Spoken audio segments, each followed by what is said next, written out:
Shalom bien-aimés dans le Seigneur, c'est votre serviteur le prophète Francis Ngawala. Nous venons pour ce deuxième numéro parler sur les armes de notre combat spirituel. Et bien aujourd'hui nous allons parler sur une arme assez bizarre, diraient certains, c'est l'unité des saints. Vous savez, un jour, quelqu'un a dit du Seigneur Jésus-Christ qu'il travaillait avec la puissance de Belzébul. Et le Seigneur Jésus a répondu ceci, nous sommes dans Marc 3, que si un royaume se lève contre lui-même, il ne peut subsister.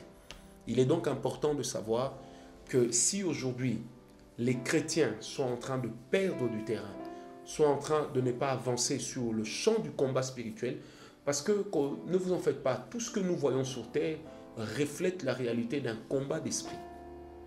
Vous êtes dans une entreprise, le chef que vous avez cherche à vous dominer, le secrétaire que vous avez cherche à vous manipuler, cherche à ce que vous soyez à sa merci.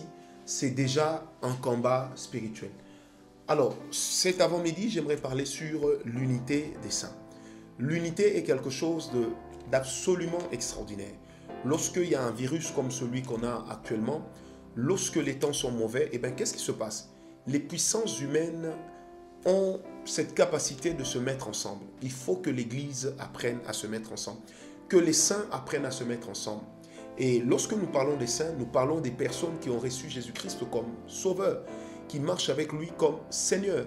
Nous ne parlons pas des gens qui disent qu'ils ont reçu le Seigneur comme sauveur, mais qui ne marchent pas avec lui comme Seigneur, mais c'est des personnes, au contraire, qui ont cette vie de l'Esprit en eux, qui ont cette vie de Jésus-Christ qui se reflète au travers d'eux.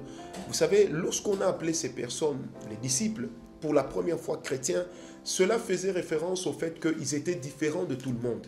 Et par leur manière d'être, ils reflétaient ce personnage que d'autres avaient connu, qu'on appelait Jésus.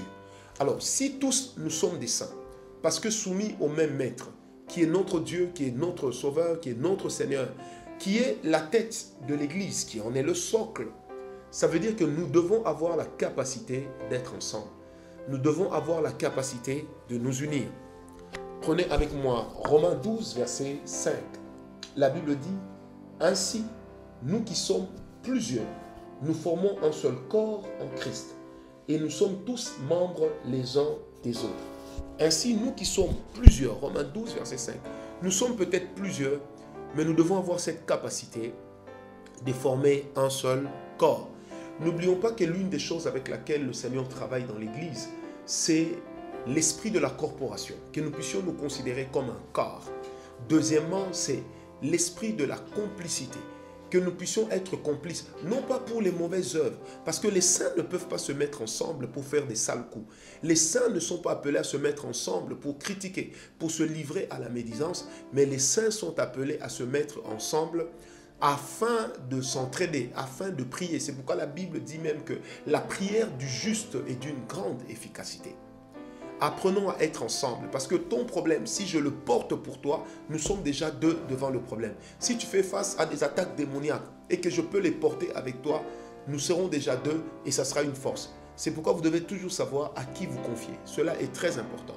Que les saints s'unissent. Dans pareil moment, le monde a besoin de voir une église unie.